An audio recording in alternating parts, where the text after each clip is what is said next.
All right, welcome back to ABA Exam Review and the continuation of our BCBA task list series with F, Behavior Assessment. Today we're going to cover F2, Determine the Need for Behavior Analytic Services.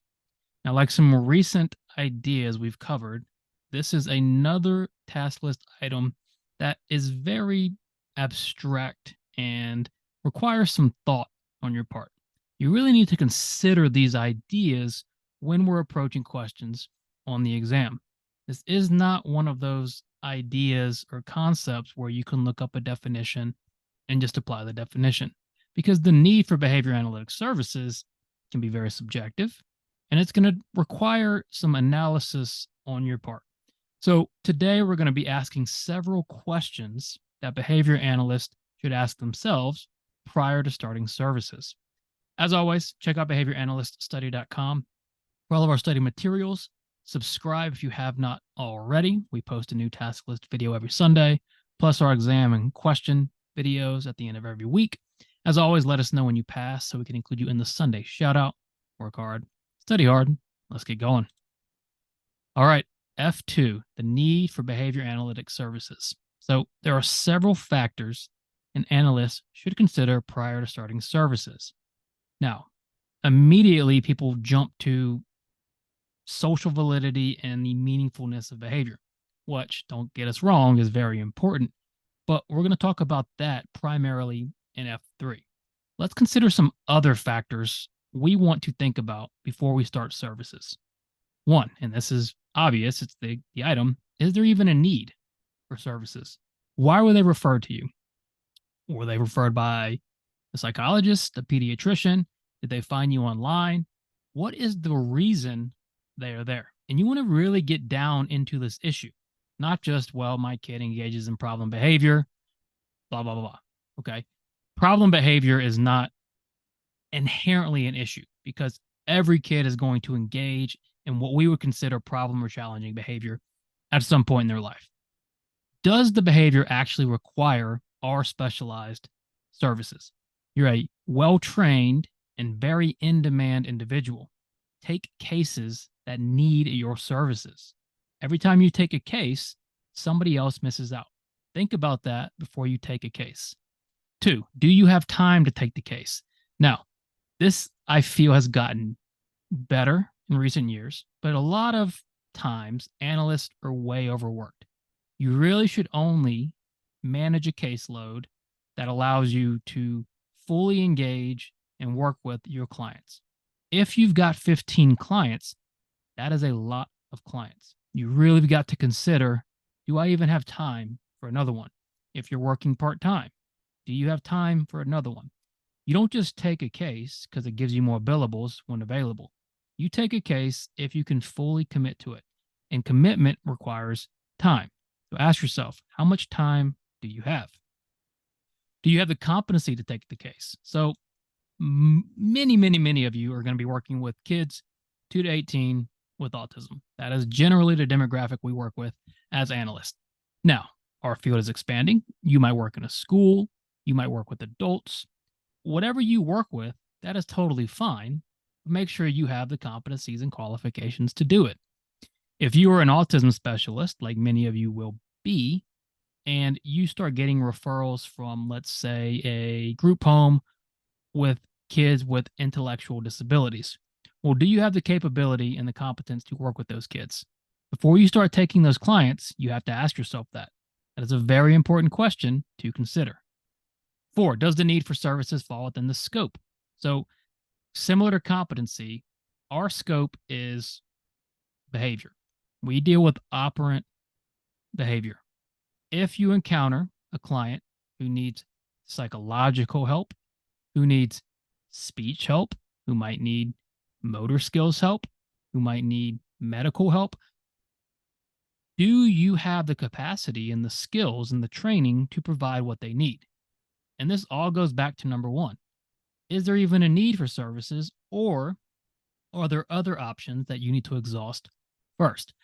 As ABA practitioners, a lot of times we get lumped in with everything, and you're going to end up doing feeding therapy, occupational therapy, speech therapy, and not necessarily on on your own volition, meaning you're going to have a client and you're going to get more and more requests and demands from the parents.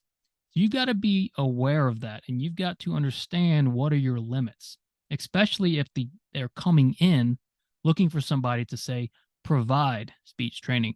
Well, if you're not a speech pathologist, you're not trained in speech, and that's what they're looking for, you might not be the one. There might not actually be a need for your services. You have to consider that. And then, do you have enough resources? Do you have the time? Do you have the funds? Do you have the staff? So if you need technicians, do you have technicians? Do you have the capacity to meet them at their home? Do you have a clinic? How are you serving them? You have to think about these things. We don't just take every case given to us. And that is one of the challenging parts of our job where we sometimes need to deny cases based on what we can and can't do. So you have to ask yourself these questions prior to starting services. Now, let's talk about specific needs. So let's say you did take the case. 1, what are the behaviors of interest? Remember, you only have so much time, you only have so many resources. What behaviors are really important? Because truthfully, we could work on a million things. And again, we're going to get to socially significant behaviors, but what are you working on? What are the top 3 things we need to focus on?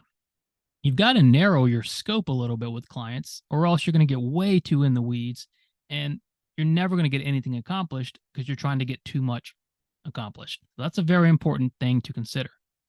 2, what impact will this have on those around the client? Remember, we're not just working with the person. Everybody around them is affected by what we do because they're part of the environment. So what effect is the behavior change having on them? Are your services having on them? All these things are very crucial when designing your plans and understanding what are the needs of the client and those around them. 3, is ABA the best option? So we just kind of briefly discussed this. Is ABA best or would speech therapy be better? Do they need a medical consult? We are not always the best option. As much as we like to think we're the best, and a lot of times we are, sometimes we need some other services to help or go in first. And then we'll cover this in F3, our next video. Are behaviors socially significant? So if you are evaluating the need, you really need to start here. We don't work with kids because they're quote unquote annoying to their parents or they bother their brother and sister or the school can't handle them. We deal with socially significant behaviors. Are we actually going to make a meaningful change in this person's life? Because remember, again, anytime you say yes to one client, you're saying no to other clients. And we are too in demand, and there's too many people who need our help to just be taking every single person who requests your services. These behaviors need to be socially significant. They need to be changed, and you need to be able to change them effectively. So, again, abstract ideas. You're asking yourself questions. You're really analyzing and considering, and it's a little subjective. And we always try to not be subjective because that's just not what we do as analysts. But in this case, it's hard because only you know your resource limit, your time limit, your capabilities, your competence. And so you've got to be very honest with yourself when evaluating the need for these services. So next video, we'll cover F3, socially valid behaviors. But in the meantime, please subscribe. Check out behavioranalyststudy.com for all of our study materials. If we've helped you, please spread the word. We really appreciate word of mouth. Let us know when you pass your exam so we can include you in the Sunday shout out. Work hard, study hard. See you soon.